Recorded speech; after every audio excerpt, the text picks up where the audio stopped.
मेरा नाम है सृष्टि। वक्त हो गया है एबीपी लाइव के स्पेशल सेगमेंट यानी आपके डिजिटल बुलेटिन का, जहां पर आपको मिलेंगी दिन भर की बड़ी खबरें।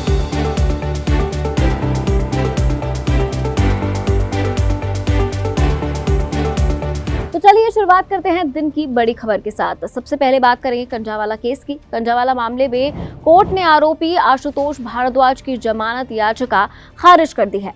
कोर्ट ने कहा कि आशुतोष के खिलाफ जांच शुरुआती दौर में है। कंझावाला में 31 दिसंबर की देर रात एक महिला की स्कूटी को टक्कर मारे जाने के बाद कार को करीब 12 किलोमीटर तक घसीटा गया था और उसकी मौत हो गई थी। भारद्वाज के वकील ने ये कहते हुए याचिका दायर की थी कि अपराध की प्रकृति जमानती है और आरोपी ने घटना के बाद पुलिस का सहयोग किया।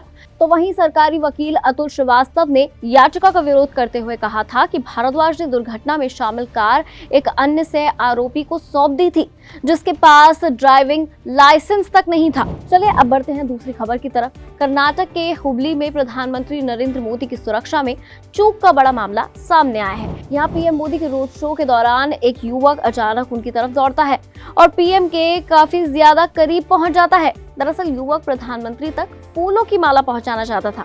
इसी के लिए उसने बिना सोचे समझे एसपीजी का घेरा तोड़ दिया और पीएम मोदी तक पहुंच गया।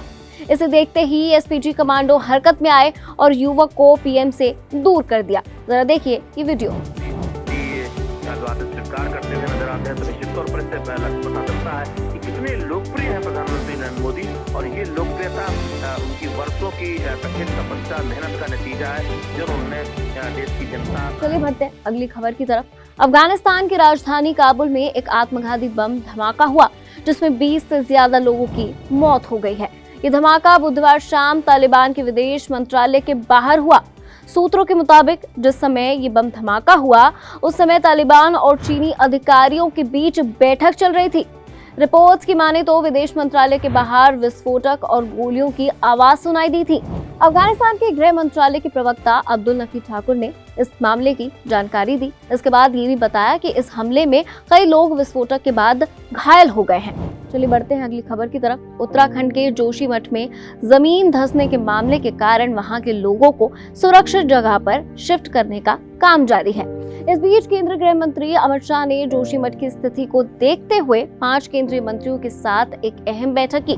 बैठक में केंद्रीय सड़क और परिवहन मंत्री नितिन गडकरी, जनशक्ति मंत्री गजेंद्र शेखावत, पर्यावरण मंत्री भूपेंद्र यादव और ऊर्जा मंत्री आरके सिंह भी मौजूद रहे। बैठक में जोशीमठ की स्थिति पर समीक्षा की गई। बैठक में मौजूद परिस्थिति में लोगों को कैसे राहत पहुंचाई जाए, इसे लेकर बातचीत हुई। इससे पहले केंद्रीय गृह मंत्री मुख्यमंत्री पुष्कर सिंह धामी से फोन पर बात कर चुके हैं। शाह ने जोशीमठ के ताजा हालातों के बारे में सीएम से जानकारी ली थी और प्रदेश को हर संभव मदद देने का आश्वासन भी दिया था। बीजेपी के राष्ट्रीय अध्यक्ष जेपी नड्डा ने भी जोशीमठ के मुद्दे पर सीएम धामी से बातचीत की थी। बुलेटिन खत्म करने से पहले जरा एक आखिरी खबर पर और नजर डाल लेते हैं। सेंट्रल ब्यूरो ऑफ इन्वेस्टिगेशन यानी सीबीआई ने अम्रपाली ग्रुप के एमडी और 6 अन्य लोगों के खिलाफ हत्या का मामला दर्ज किया है। साल 2014 में हुई बालिका विद्यापीठ के पूर्व सचिव की हत्या के मामले में ये केस दर्ज कराया गया है। इस मामले को लेकर पटना हाईकोर्ट की तरफ से सीबीआई को आदेश जारी किए गए थे, जिसके बाद केंद्रीय एजेंसी की तरफ से ये कार्रवाई की गई है। दरअसल मामला 2014 का है, जब मशहूर एजुकेशनल इंस्टीट्यूट बालिका विद्यापीठ के सचिव डॉक्टर शरद चंद्र को गोली मार दी गई थी। उन्हें यूनिवर्सिटी कैंपस में स्थित उनके आवास में तब गोली मार दी गई थी जब वो बैठकर अखबार पढ़ रहे थे।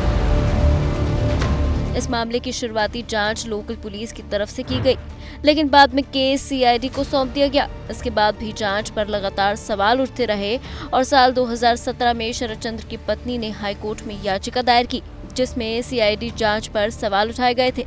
इसके बाद हाल ही में हाईकोर्ट की सिंगल बेंच ने सीबीआई जांच के आदेश दिए और आरोपियों के खिलाफ मामला दर्ज करने को कहा। अब हाईकोर्ट के आदेश के बाद मामला दर्ज किया गया है, जिसमें अम्रपाली ग्रुप के एमडी का नाम भी शामिल है।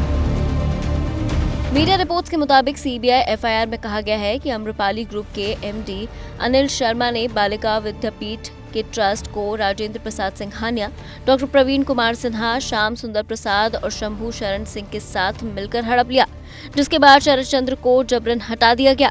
इसके बाद से ही दोनों पक्षों में विवाद शुरू हो गया था।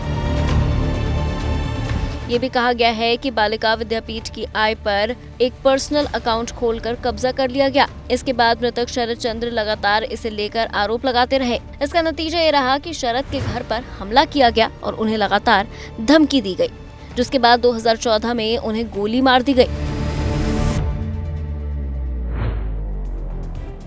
फिलहाल डिजिटल बुलेटिन में इतना ही।